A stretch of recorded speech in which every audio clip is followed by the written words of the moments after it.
하나님께서 오늘 우리에게 주시는 말씀은 시편 65편 1절에서 13절입니다.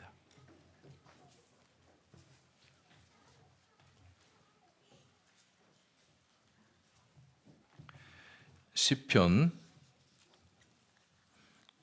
65편 구약성경 847면 시편 65편 1절에서 13절까지의 말씀을 저와 여러분 한 절씩 교독하시고 마지막 13절 함께 읽겠습니다. 하나님이여, 찬송이 시온에서 주를 기다리오며 사람이 서원을 주께 이행하리이다.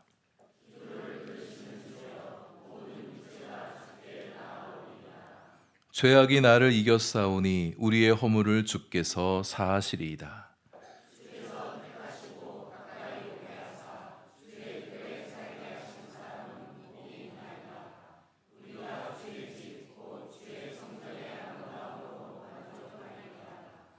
우리 구원의 하나님이시여, 땅의 모든 끝과 먼 바다에 있는 자가 의지할 주께서 의를 따라 엄위하신 일로 우리에게 응답하시리이다.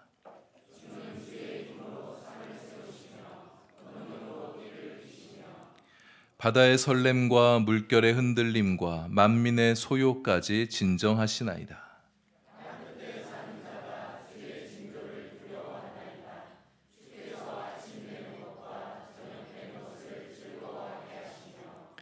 땅을 돌보사 물을 대어 심히 윤택하게 하시며 하나님의 강에 물이 가득하게 하시고 이같이 땅을 예비하신 후에 그들에게 곡식을 주시나이다.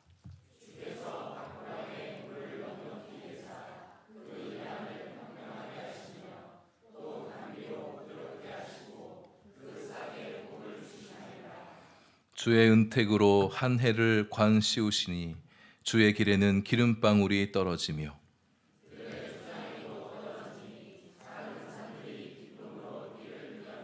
함께합니다. 초장은 양떼로 옷 입었고 골짜기는 곡식으로 덮였음에 그들이 다 즐거이 외치고 또 노래하나이다. 아멘. 기도하겠습니다. 하나님, 이제 말씀을 듣습니다. 주님 말씀이 우리 영혼의 기쁨과 소망이 되게 해 주옵소서. 말씀 들으며 주님 사랑하는 마음, 감사하는 마음, 주님 의지하는 마음이 더욱 깊어지게 하여 주옵소서. 예수님 이름으로 기도합니다. 아멘. 우리가 읽은 이 시편 65편은요, 다윗이 지어 부른 하나님 찬양의 노래입니다. 하나님 생각하면 너무 좋아하는 다윗입니다. 다윗은 하나님을 생각할 때마다 마음이 너무 좋았어요. 특히 1절부터 4절까지에서는 성전에서 하나님을 생각하고 있는 다윗을 보여주고 있는데, 다윗은 성전을 좋아했던 사람입니다. 하나님 성전에서 하나님 생각하고 묵상하고 찬양하고 기도하던 중에 하나님께서 그의 마음에 특별한 감동을 주셔서 이 시편 65편 같은 시를 짓게 된 것 같습니다. 성전은 우리에게 그렇게 영적 감흥을 일으키는 최적의 장소입니다. 성전에서 드려지는 예배가 특별히 그러하지만 또한 조용한 시간에 아무도 없는 곳에서 본당에서 있을 때에도 하나님께서 우리 마음에 영감을 일으켜주기도 하세요. 여러분 한번 그렇게 해보세요. 주중에 예배 때 말고 아무도 없는 본당에 조용히 와서 기도의 시간을 가져보는 거예요. 여러분 기도가 막 나오고 찬양도 나오고 영적인 좋은 생각들이 막 일어나는 것을 느끼게 될 것입니다. 새해에는 예배 때만이 아니라 홀로 이렇게 기도하기 위해서, 홀로 예배하기 위해서, 홀로 찬양하기 위해서 아무도 없는 조용한 본당에 좀 찾아와서 또 기도도 하는 그런 우리 성도님들 되시면 좋을 것 같아요. 본당에 올라와서 조용하게 나지막하게 여러분 좋아하는 찬양도 부르시고 또 마음을 다 열어서 마음 다 쏟아서 또 기도도 하는 그런 우리 성도님들 되시면 좋겠습니다. 우리 아동부 친구들도 교회 와서 오자마자 주중에 교회 오는 거 좋아하잖아요, 여러분. 오자마자 비전을 바로 내려가지 말고 먼저 본당에 올라와서 5분만이라도 한번 기도해 보는 거예요. 그리고 나서 비전을 내려가서 놀면 아주 거룩하게 놀 수가 있습니다. 여러분 기도 한 시간 가져봐요. 우리 중고등부 친구들도 주중에 한 번씩 교회 들러서 한 10분만이라도 기도 한 시간 가져보는 거예요. 여러분의 그 5분과 10분이 여러분의 존재를 새롭게 하시고 여러분의 미래를 힘있게 열어가시는 능력이 되어줄 것입니다. 하나님은 기도하는 사람을 눈여겨보시거든요. 기도하는 사람은 그 마음에 담으시는 분이시거든요.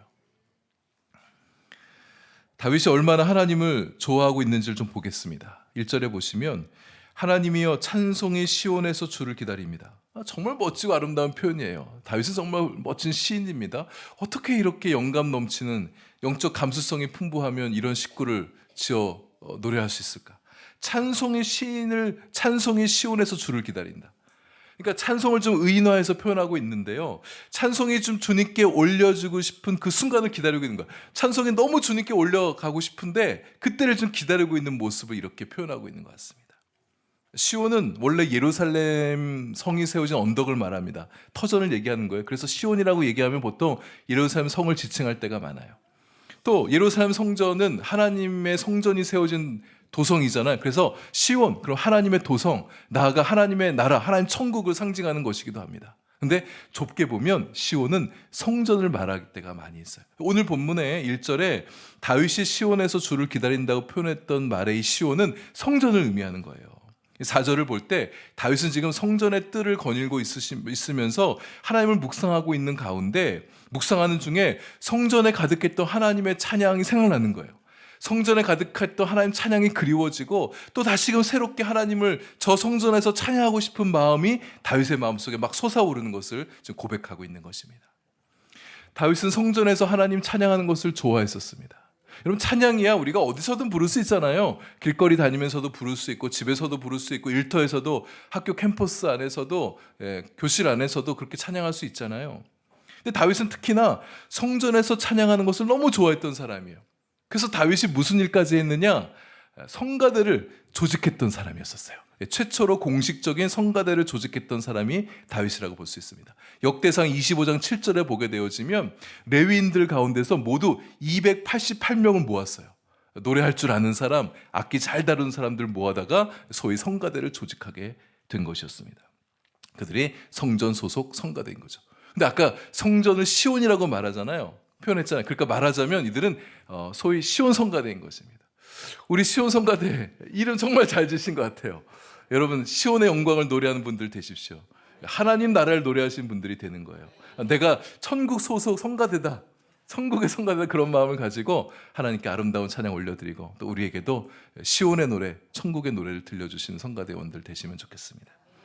성가대뿐만 아니라 다윗도 또 예배하러 온 모든 백성들이 성전에 모여서 그렇게 하나님을 찬양한 거예요. 얼마나 웅장했을까요? 성가대원 288, 물론 이제 반열을 따라 돌아가면서 하긴 했지만 성가대원들이 또 백성들이 함께 모여 찬양할 때 얼마나 웅장하고 아름답고 은혜로웠었을까.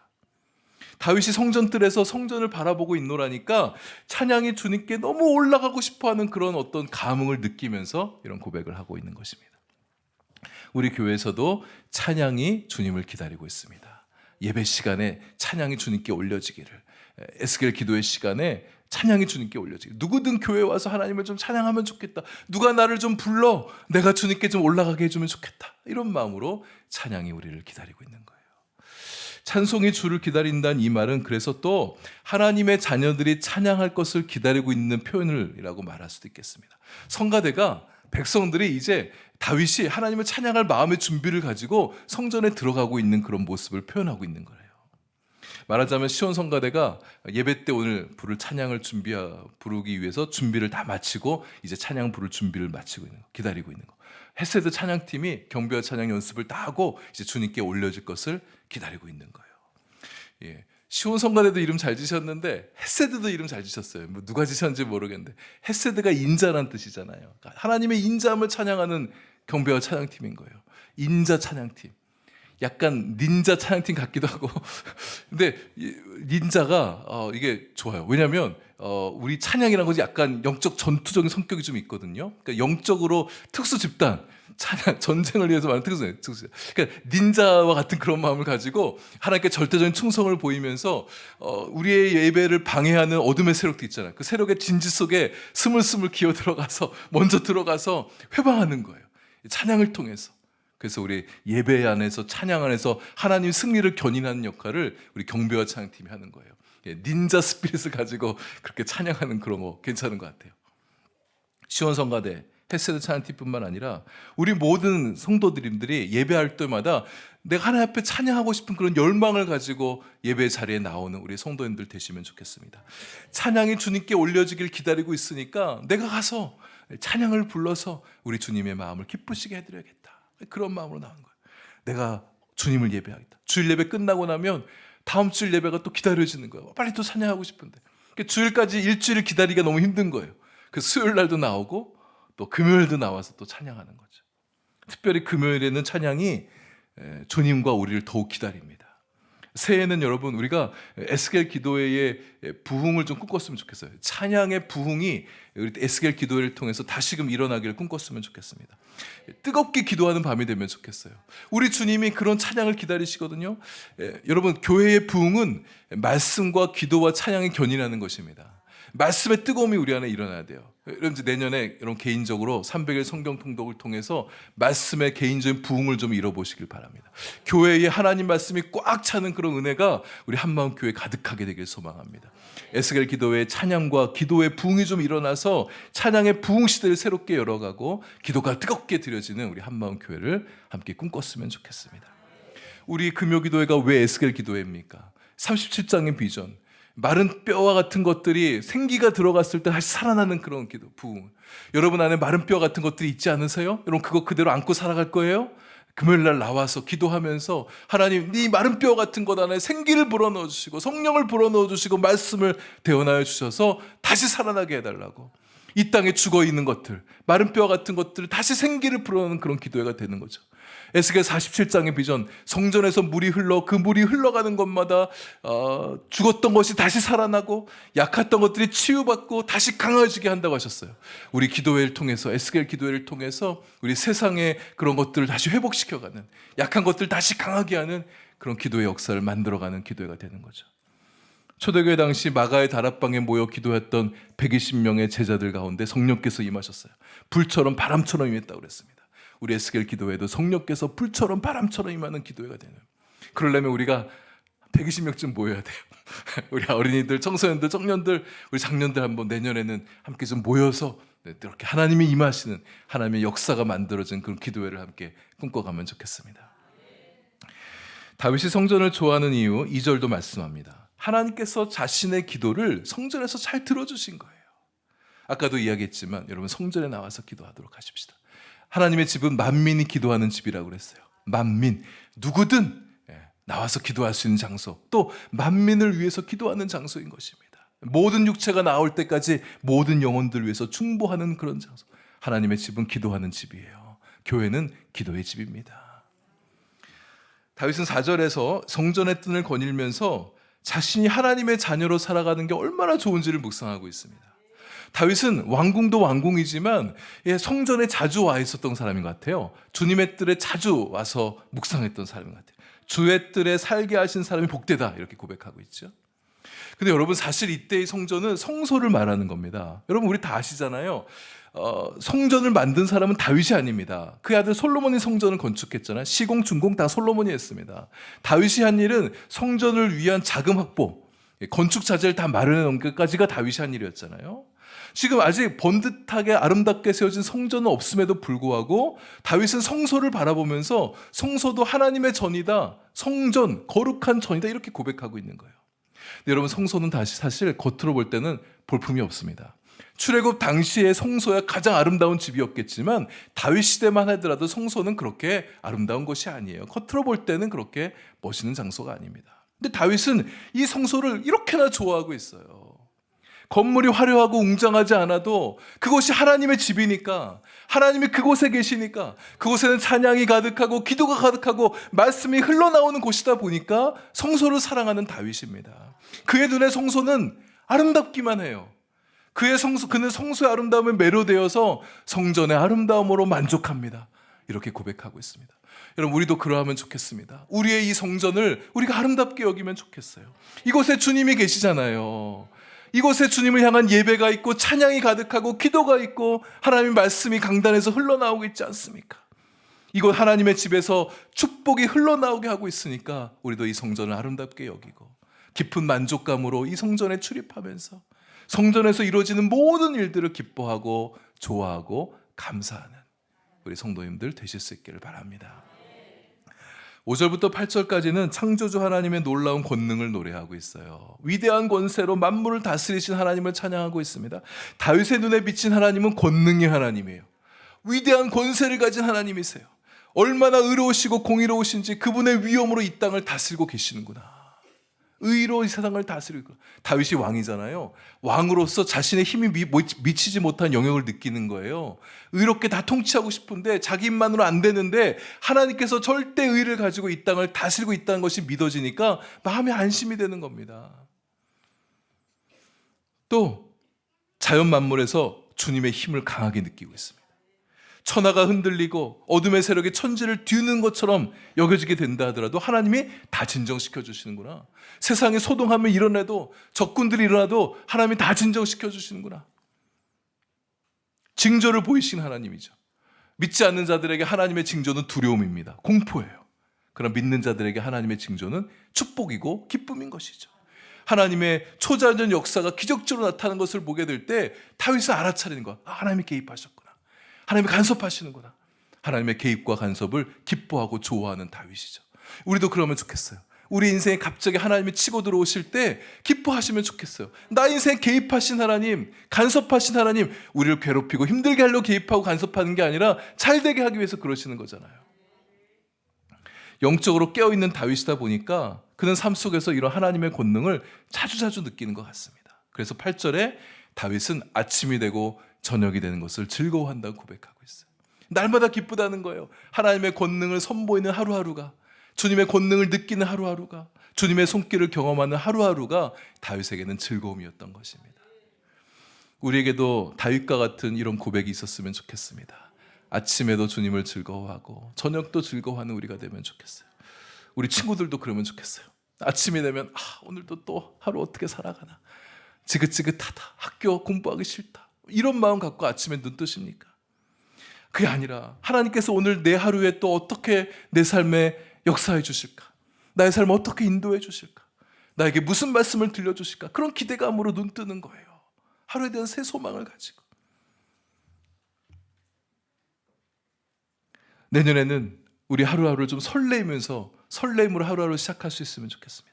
우리 하나님 큰 역사는 아닐지라도 소소한 삶 가운데 우리 하나님의 숨결을 느낄 수가 있어요. 하나님의 호흡을 느끼고 하나님의 손길을 경험할 수가 있습니다. 일상의 삶 가운데 찾아와 주시는 주님을 기대하면서, 주님을 맞이하면서. 그래서 아침이 좋은 거예요. 주님이 어떻게 나의 하루를 이끌어 주실까 하는 기대감 때문에 아침이 좋고, 저녁이 되면 하루를 또 돌아보면서 하나님께서 내 인생 가운데 또 이렇게 간섭해 주셨고 또 이끌어 주셨구나. 매일 저녁이면 사랑하는 가족들과 함께 밥 먹고 또 교제하면서 좋은 시간 갖는 것이 즐거워서 저녁이 기다려지기도 하고, 또 하루 종일 열심히 일하셨잖아요. 그럼 집에 와서 좀 쉬어야죠. 내 개인의 쉼의 시간 갖는 것 때문에 좋기도 하지만, 주님께서 이 저녁에 하루 좀 바빴으니까 저녁에 이 성경책 안에서 말씀을, 나에게 들려주실 말씀을 기다리고 계신 그 하나님 때문에 내가 집에 빨리 가서 하나님 말씀 또 읽어봐야지. 수요일 저녁이면 책별 성경 공부한다고 그러는데 도대체 하나님 말씀을 통해서 뭘 가르쳐 주실까, 그 기대하는 마음 때문에 수요일 저녁이 기다려지고, 금요일 밤에는 또 기도하고 싶은 마음에 또 금요일 밤이 기다려지고, 토요일 저녁은 또 내일이 주일이네, 그래서 또 기다려지고. 요 얘기하는데 표정도 갑자기 다 굳어지시지? 주님께서 여러분의 아침과 저녁을 즐겁게 해주시면 좋겠어요. 날마다 새해에는 아침도 즐겁습니다. 저녁도 즐겁습니다. 그런 고백이 우리들 가운데 있게 되길 바랍니다. 9절부터 마지막 13절까지는 인간이 살아가는 삶의 터전인 땅을 돌봐주셔서 윤택하고 풍요롭게 해주신 하나님에 대해서 노래하고 있어요. 농부가 씨를 뿌려요, 싹이 자라게 해요. 굉장히 수고해서 경작하지만 그 위에 하나님께서, 땅의 주인이신 하나님께서 도와주시고 적절한 은총을 베풀어 주셨기 때문에 농사가 잘 됐구나, 이런 고백을 하는 거예요. 하나님께서 인간의 농사가 적합하도록 밭고랑에 물을 대주셨기 때문에, 땅을 기름지게 해주셨기 때문에 농사가 잘 됐구나. 싹을 자라게 하시는 분도, 복되게 자라게 하시는 분도 하나님이시고, 농사를 쭉 돌봐주셔서 골짜기마다 곡식이 가득하게 하시고, 또 초장에는 양떼로 옷 입게 하셨다고 그랬어요. 양떼들이 얼마나 많으면 초장을 양떼로 옷 입었다 이렇게 표현하겠습니까? 이런 하나님이 이런 축복을 우리에게 주셨습니다. 그래서 백성들이 다 함께 즐거워하며 외치며 노래한다고 다윗이 그렇게 고백하고 있는 거죠. 그 모든 것들을 바라보고 있노라니까 그의 고백에서, 다윗에게서 이런 입술의 고백이 나옵니다. 주의 은택으로 한 해를 관씌우셨습니다. 모든 것들 안에 하나님께서 은총을 베풀어 주셔서 우리 백성들이 이렇게 잘 살게 되고, 땅이 이렇게 풍요로워지고, 나라가 잘 살게 됐구나. 나의 인생도 왕으로서 다스리는 자신의 인생도 하나님께서 은택을 베풀어 주셔서 한 해 또 잘 살았구나, 이런 고백을 하고 있는 것입니다. 설령 자신이 왕으로서 수고를 많이 했어도 그 모든 것들이 하나님이 이루신 일, 하나님의 경력, 하나님의 업적, 하나님의 결실, 하나님의 축복입니다, 고백하고 있는 다윗입니다. 여러분과 저의 일련의 삶에도 다윗과 같은 이런 고백이 있었으면 좋겠어요. 주님께서 은택으로 나의 한 해를 관시우셨습니다. 하나님 덕분에 1년 잘 보냈습니다. 1년 동안 주님 덕분에 행복했습니다. 연말이면 TV 프로그램 보면 뭐 연예대상, 연기대상 이런 것도 마지막에 한 해 이렇게 마무리하는 것을 종종 보게 되어집니다. 우수상이니 작품상이니 대상이니 상을 받는 사람들은 저마다 기뻐하고 감격스러워하는 것을 보게 되어져요. 어떻게 나한테 이런 상을 주님 줍니까? 이런 표정으로 나와서 소감 발표하고 다 저마다 은혜 받은 얼굴들로 나와서 감격하는 모습을 보게 되어집니다. 상 받는 게 참 좋아서 저렇게 좋아하기도 하겠지만, 저는 그런 시상 잠깐 조금 보다 보니까 자신들이 하나 열심히 살았잖아요. 자신들의 수고가 보상받는다는 그런 마음으로 또 시상식에 참여한 건 아닌가? 이런 느낌도 좀 받게 됐습니다. 수상자들 보게 되면 되게 소감이 아주 인상적입니다. 그리스도인 연예인들도 참 많더라고요. 소감문 첫 일성이 하나님께 영광을 돌려드립니다, 이렇게 말한 연예인들 적지 않은 것을 보게 되어지고, 또 어떤 연예인의 소감은 옛날에 했던 말인데 다 차려진 밥상에 그냥 숟가락 하나 얹었습니다, 이런 인상적인 멘트를 하는 연예인도 있었어요. 제가 어젯밤에 말씀을 준비하면서 제가 무슨 상상을 하냐면, 나도 1년을 마무리하면서 연말 목회 대상 이런 건 없지만 있어서도 안 되지만 그냥 하나님이 저에게 상을 주시는 그런 상상을 좀 해보게 됐어요. 그 전날 밤에 TV 잠깐 연예대상인가 연기대상인가 조금 이렇게 봤었거든요. 저 그런 상상을 좀 해보게 된 거예요. 나름 저도 소감을 준비했습니다. 하나님께 영광을 돌려드립니다. 하나님 덕분에 1년 동안 목회를 잘 나름대로 할 수 있었습니다. 주님께서 차린 밥상에 저도 숟가락 하나 얹은 것 같습니다. 하나님께서 만들어내기 원하시는 거 저는 그저 순종했을 뿐입니다. 하나님께서 돕는 은혜를 베풀어 주셨기 때문에 목회 행복하게 잘할 수 있었습니다. 제가 조금이나마 한 수고가 있다면 하나님께서 알아주실 줄로 믿습니다. 소감문 이렇게 하고 여러분도 주님께서 여러분의 한 해를 은총으로 관시우셨습니다. 은혜 베풀어 주셨습니다. 물론 여러분 아쉬움도 있으시죠? 속상한 것도 있으셨어요. 삶이 잘 좋지 않아서 어려운 일이 있어서 힘든 때도 물론 있었습니다. 그래도 모든 것이 주님의 은혜 안에 있습니다. 하나님의 은혜 때문에 내가 여기까지 올 수 있었습니다. 이렇게 고백할 수 있는 우리가 될 수 있으면 좋겠습니다. 우리가 이렇게 고백할 수 있다면 하나님께서 이런 고백하는 우리를 기뻐 여겨주시고, 이제 시작될 2024년도에도 은혜와 축복으로 우리의 한 해를 관시워 주실 것입니다. 슬픔이 변하여 기쁨이 되게 하시고, 우리 안에 울음을 거두어가시고 우리 입가에 웃음이 나올 수 있도록 우리의 삶을 축복해 주실 거예요. 풍성하고 부유하신 하나님께서 여러분의 존재와 여러분의 신앙과 삶을 풍성하고 부유하게 해주시길 축복합니다. 우리 한마음 교회도 주님께서 은택으로 관시워 주셔서 내년도 우리 한마음 교회 더욱 풍요롭고 찬양이 더욱 가득하고 기도 가득하고 말씀이 충만한 풍성한 우리 한마음 교회 되게 해주시길 축복합니다.